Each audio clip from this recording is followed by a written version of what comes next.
और इस पर यह चैप्टर खोल रहा हूं कि गांधी परिवार को गांधी सरनेम देने वाले फिरोज गांधी से गांधी परिवार ने ही दूरी क्यों बनाई।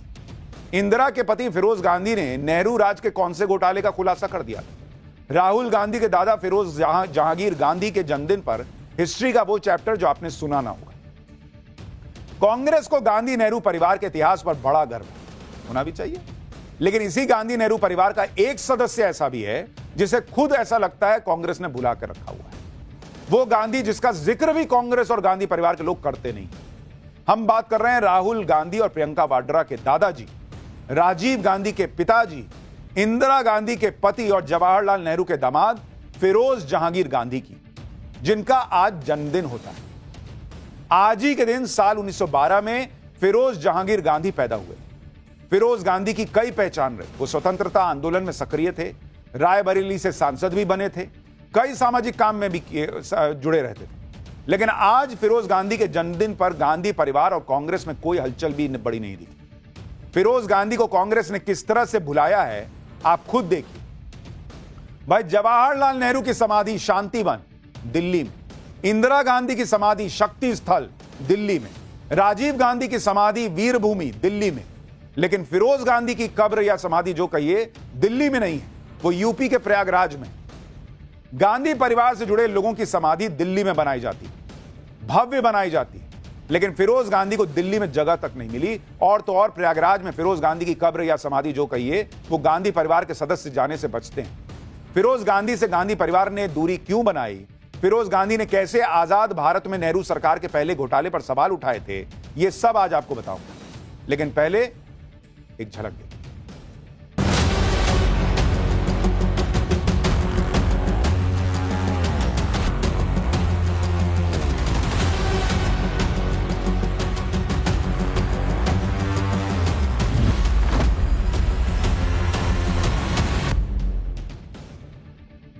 आज फिरोज गांधी का जन्मदिन है।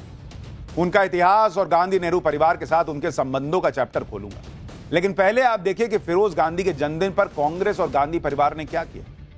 भाई, ना राहुल गांधी का एक पोस्ट आया, ना प्रियंका वाड्रा का एक पोस्ट आया, ना कांग्रेस का एक पोस्ट आया कि भाई आज फिरोज गांधी का जन्मदिन। यानी गांधी परिवार और कांग्रेस के लिए फिरोज गांधी के लिए इतना टाइम भी नहीं था कि वो जन्मदिन पर उनको याद कर सके सोशल मीडिया पर।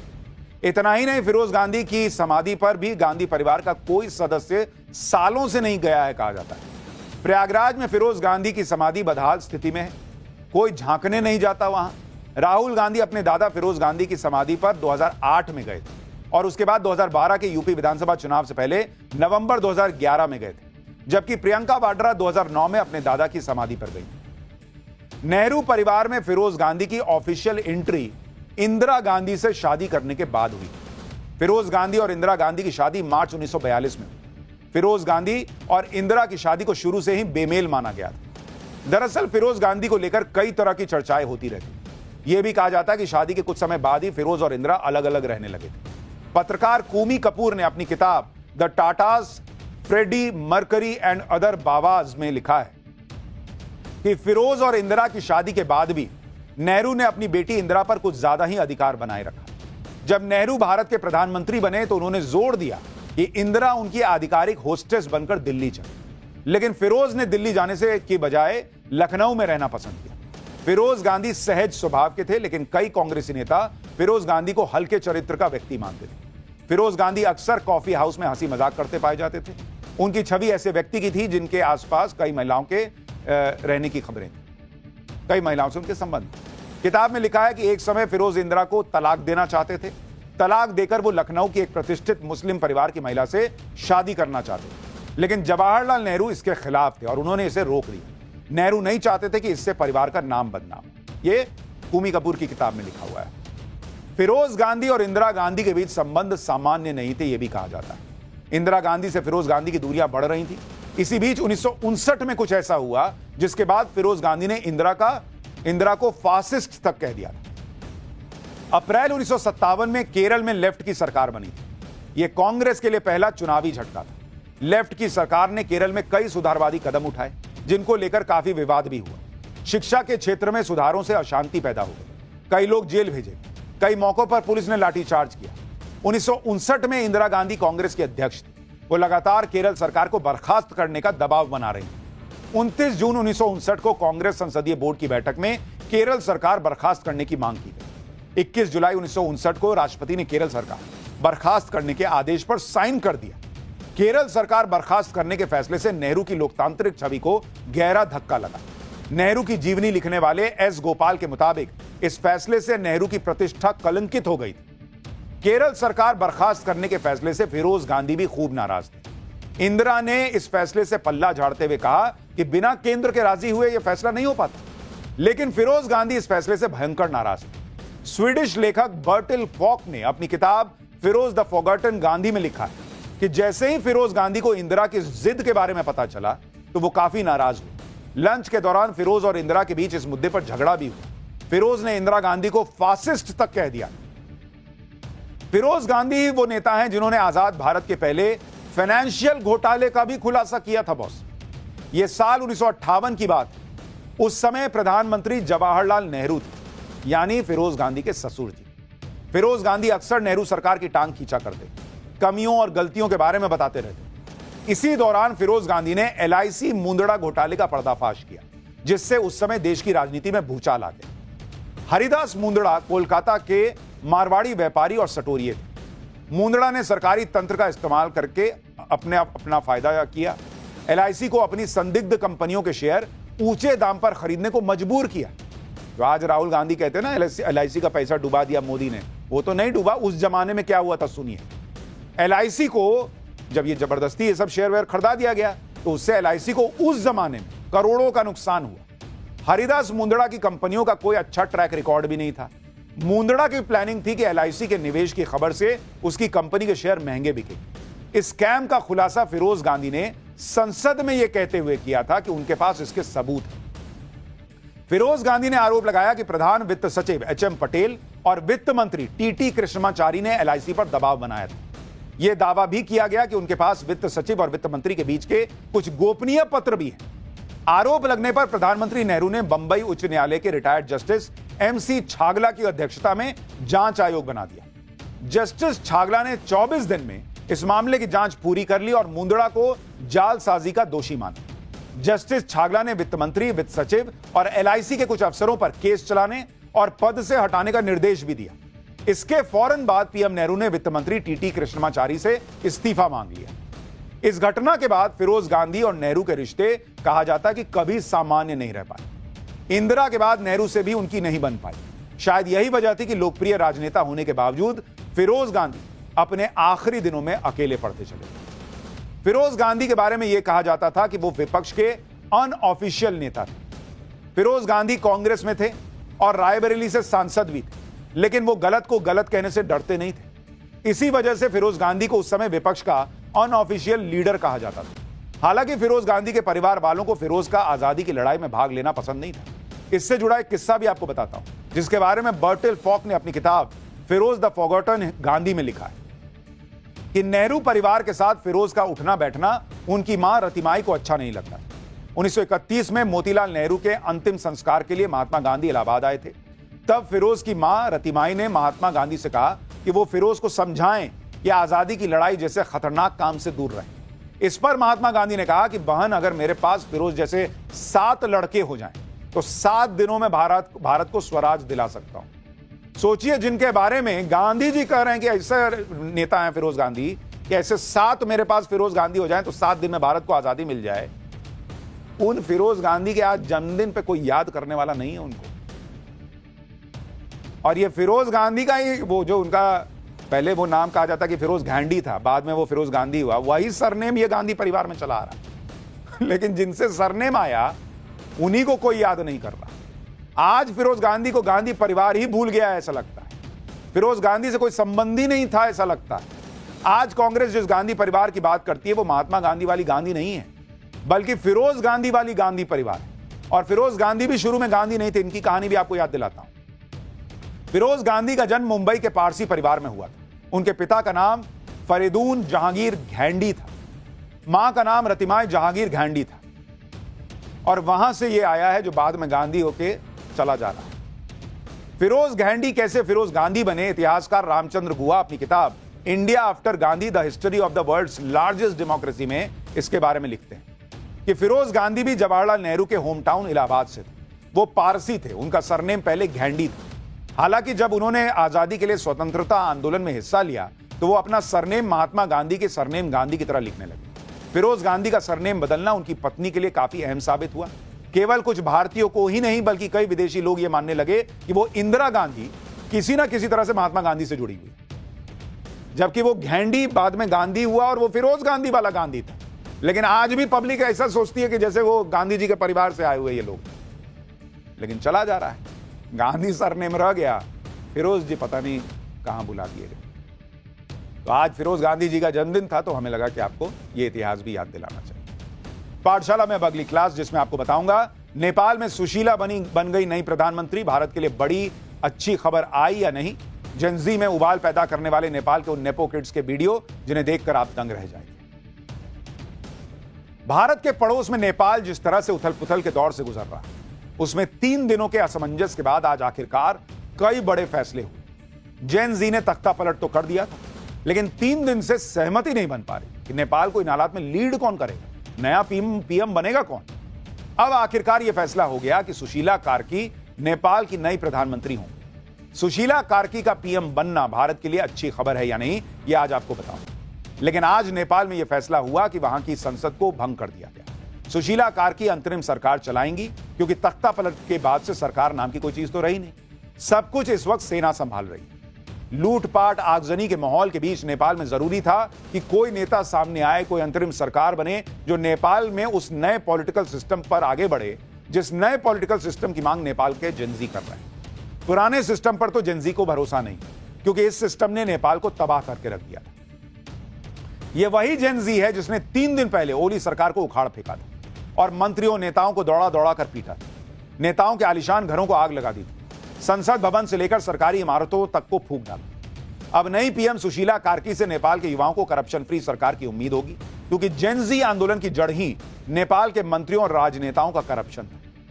नेपाल में राजशाही खत्म होने के बाद भी नेपाल के नेता खुद को राजा महाराजा समझ रहे थे और अपने राजसी ठाट बाट को मेंटेन करने के लिए जमकर भ्रष्टाचार कर रहे थे, जिसकी पोल उन नेताओं के बच्चे यानी नेपो किड्स खुद खोल दे रहे थे और अपनी ऐशो आराम की जिंदगी की रील्स बनाकर नेपाल के बेरोजगार युवाओं को चिढ़ा रहे थे। अपनी विदेश यात्राओं पर मौज मस्ती के वीडियो पोस्ट करके नेपाल के युवाओं की बेरोजगारी का मजाक बना रहे थे। नेपाल में इतने बड़े विद्रोह का बैकग्राउंड नेपो किड्स की लग्जरी लाइफस्टाइल के शो ऑफ ने तैयार किया।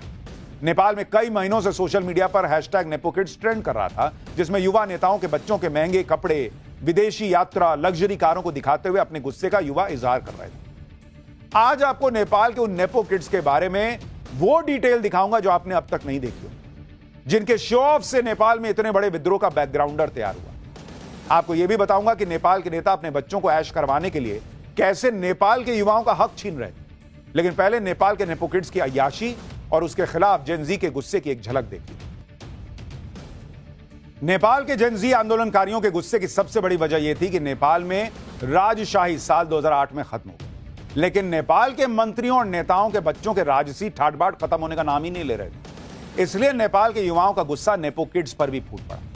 नेपाल में सबसे ज्यादा ट्रोल होने वाली नेपो किड का नाम है श्रृंखला खातीवाड़ा, जो नेपाल के पूर्व स्वास्थ्य मंत्री विरोधी खातीवाड़ा की बेटी है। उनकी मां भी विधायक हैं।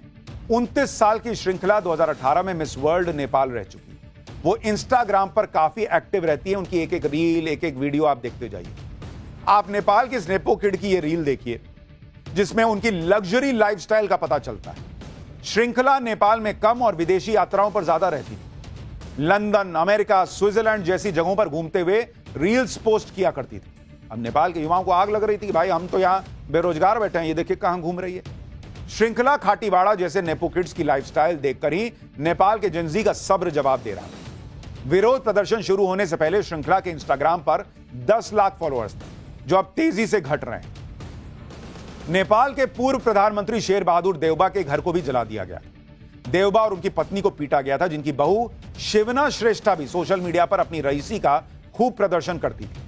नेपाल के जेनजी के निशाने पर थी। शिवना की शादी पूर्व पीएम देउबा के बेटे जयवीर सिंह से हुई, जिनकी आलीशान शादी के वीडियोज ने नेपाल के जेनजी के गुस्से को और बढ़ा दिया। जो सोशल मीडिया पर लिख रहे थे कि देखो नेपाल के टैक्स पेयर्स के पैसों को नेपो किड्स की शादियों पर कैसे लुटाया जा रहा है। नेपाल के पूर्व पीएम देवबा के बेटे और बहू की तस्वीरें और वीडियो वायरल हो रहे हैं, जिनमें वो बहुत ही शानदार जिंदगी बिताते दिख रहे हैं। लग्जरी होटल, महंगे महंगे ब्रांडेड कपड़े, कैंडल लाइट डिनर चल रहा है। नेपो किड्स के ऐश की तस्वीरें नेपाल के युवाओं के मन में नफरत के बीज बो रही।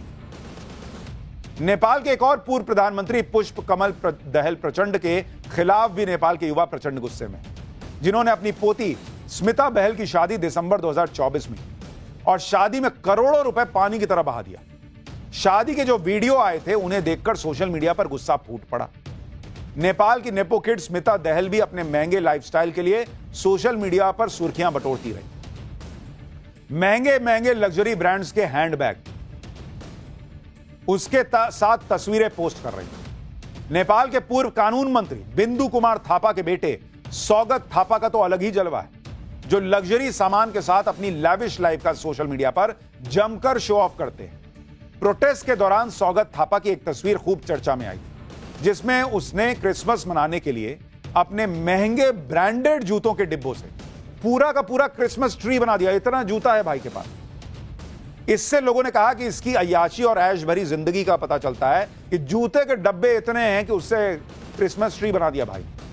नेपाल के बाकी नेपो किड्स की तरह नेपाल के पूर्व कानून मंत्री का बेटा भी अपने महंगे शौकों की रील्स बनाकर नेपाल के युवाओं को चिढ़ा रहा था। नेपाल में नेपो किड्स की लग्जरी लाइफस्टाइल को देख देखकर नेपाल के जेनजी का पारा चढ़ा हुआ। जेनजी खुलकर सोशल मीडिया पर कह रहे थे कि भ्रष्ट नेता देश को लूटकर अपने बच्चों को अय्याशी करवा रहे हैं। नेपाल के एक न्यूज पोर्टल की रिपोर्ट के मुताबिक नेपाल में प्रधानमंत्री और उप प्रधानमंत्री की सैलरी सिर्फ 77,280 रुपए है, जबकि नेपाल में एक मंत्री की मासिक सैलरी 72,310 रुपया है। मुख्य विपक्षी दल के नेता की तनख्वाह 72,310 रुपया। नेपाल के राज्य मंत्री को हर महीने करीब 69,000 रुपए की सैलरी मिलती है और सांसदों को तो 66,530 रुपया। पब्लिक पूछ रही है कि इनमें से किसी की सैलरी लाख रुपया के पार नहीं है, तो इनके बच्चे ऐसे लग्जरी लाइफस्टाइल कैसे जी रहे हैं? इतना बड़ा बड़ा इन्होंने महल कैसे बना लिया? जाहिर है इतनी कम सैलरी में तो सिर्फ सिंपल लाइफस्टाइल मेंटेन हो सकता है। लेकिन नेपाल में सिर्फ मंत्री ही नहीं, नेताओं और सांसदों की जिंदगी भी ऐश में कट रही है।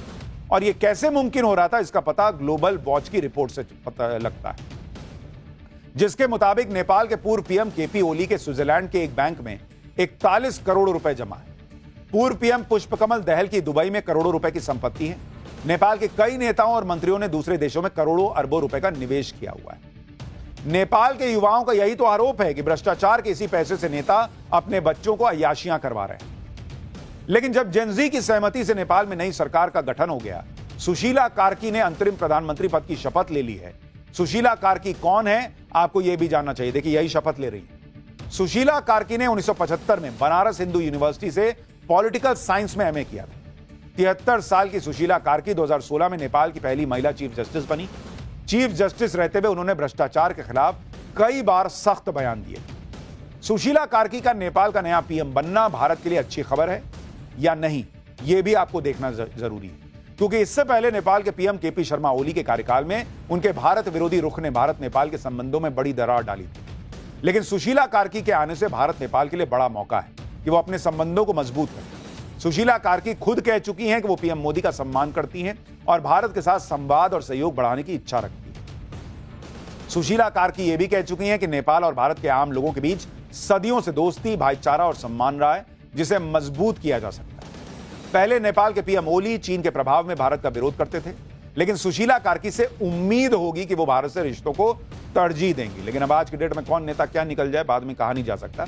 फिलहाल उम्मीद है कि भारत से नेपाल के संबंध पहले की तरह बेहतर, लेकिन अब उस रिश्तों के खजाने में क्या है ये तो भविष्य बताए।